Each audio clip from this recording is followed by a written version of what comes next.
I bet y'all are thinking, this girl ain't did a video in forever. I know, my bad.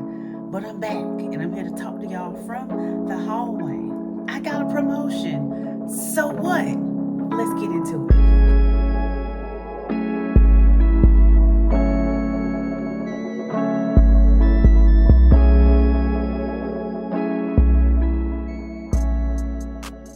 Okay, y'all, so I tried. You feel me? Like, I know it's been forever. And I'm like, I'm back. It's your girl, LaTilya Rashon, your favorite entrepreneur. And I need to give y'all a life update because since our last video, life has gotten pretty crazy.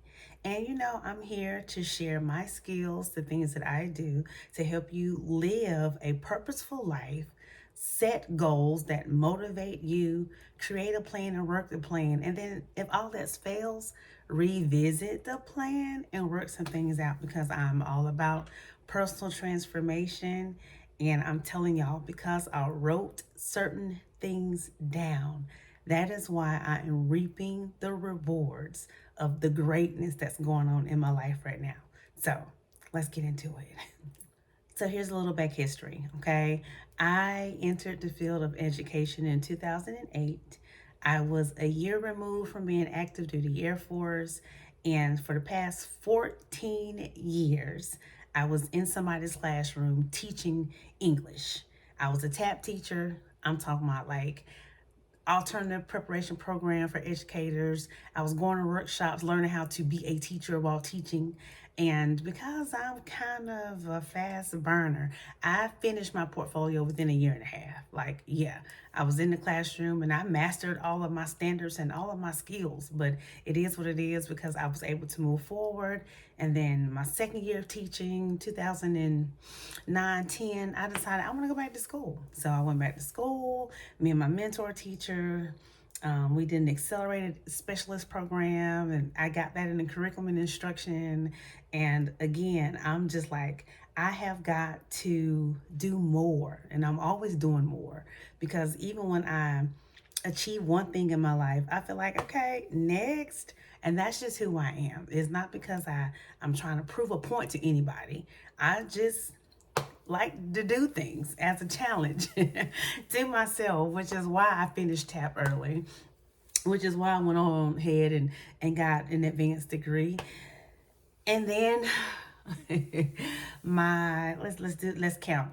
2008 now was my first year. 9, 10 was my second year. 10, 11, my third year. Something inside of me said, girl, go get your doctorate. And I began my doctorate. And it literally kicked my butt for 5 years. I'm just saying, it kicked my butt for 5 years. I failed the class along the way. I got divorced in the midst of all of that, but I still managed to come out on top. So they ain't really lying when they say, women break up with you on one day and then in the next breath, the next week, you feel me, they got degrees and a business and a house and a car and all the good stuff. I literally did that. I got divorced and I bought a house. And then I got a doctorate degree. It took me 5 years to get it, but that's neither here nor there. I still got it. And then in 2017, I moved up to high school because I taught middle school for all those years from 08 to 17. So it was all about middle school, 6th grade, 7th grade, 8th grade, English reading, you feel me? I did it. And then I went to high school, and that was very interesting. So for the past 4 years, 5 years, let me do the math on that one. 17, 18, 18, 19, 19, 20, 20, 21, 21, 22. So for 5 years, I was your child's favorite high school English teacher. And if you know me, you know I recorded some things. So go check out my TikTok because it's all there. But that's not why we're here. I got a promotion. So work with me, y'all. I'm getting to it. So I found myself 2019, new high school, new teacher on the block, but I very quickly became everybody's favorite teacher. But I was no longer challenged like I was in the district that I was before, my second district. I spent 11 years in one district just really making a name for myself and really kind of knowing what I was talking about because of all the professional learning that I had been receiving. And I just didn't feel that push after my first year in my new district. In my new district, I was a new kid on the block and I was finding my way. But pretty soon, my outspokenness and my knowledge became a problem. And I was a little flabbergasted because, the pandemic, came around in 2020 and we were out of school and we didn't quite have a plan. And I just wasn't the same me. And so going back 21, 22, I really lost my zeal for teaching. And I said to myself, it is time to go. So I was looking, I was searching, I was applying. And let me tell y'all something. When you write things down and you pray about it and you manifest the promotion that you want, baby, you gonna get it because I got it. So that's why we're here. Let me tell y'all the 3 things I've learned since coming out of the classroom and becoming an instructional coach. Bear with me, y'all. Bear with me. So, congratulations. I got the job. You got the job.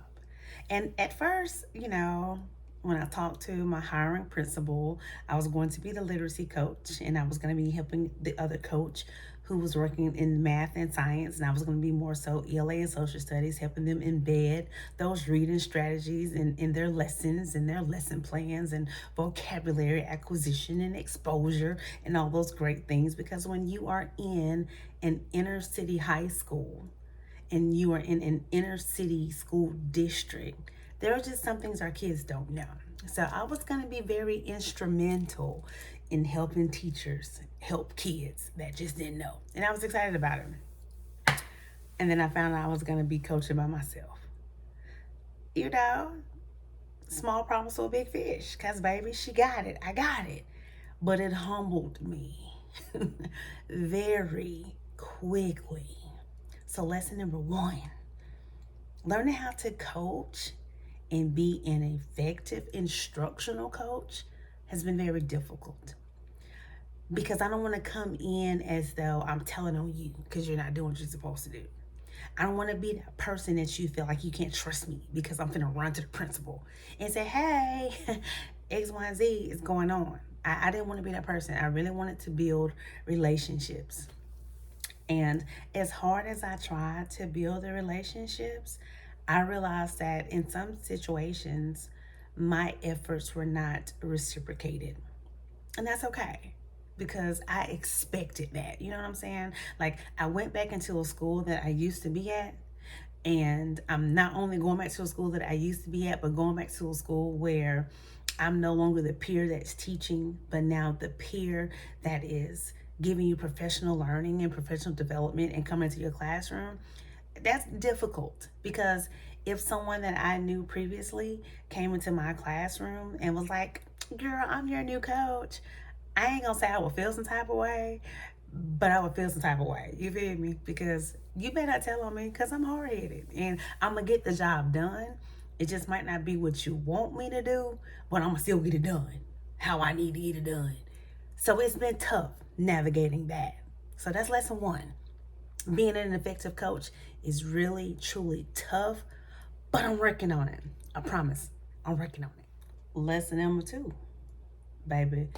Coming out of the classroom ain't what all this cracked up to be. It is a very different step. And I'm overwhelmed a lot of the times. I have a lot of support. I feel like it's my first year all over again. Like when I was a brand new teacher going to the classroom, I ain't have a clue.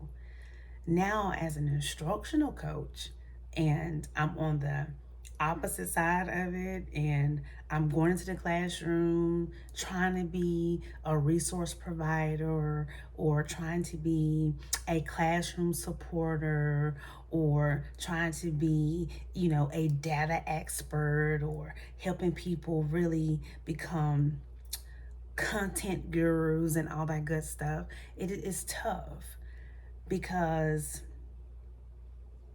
I don't know what I'm doing. Or sometimes I don't feel like I know what I'm doing. Like I know what I'm doing, but nobody's really there to say, hey, you're doing a good job, because I'm expected to lead.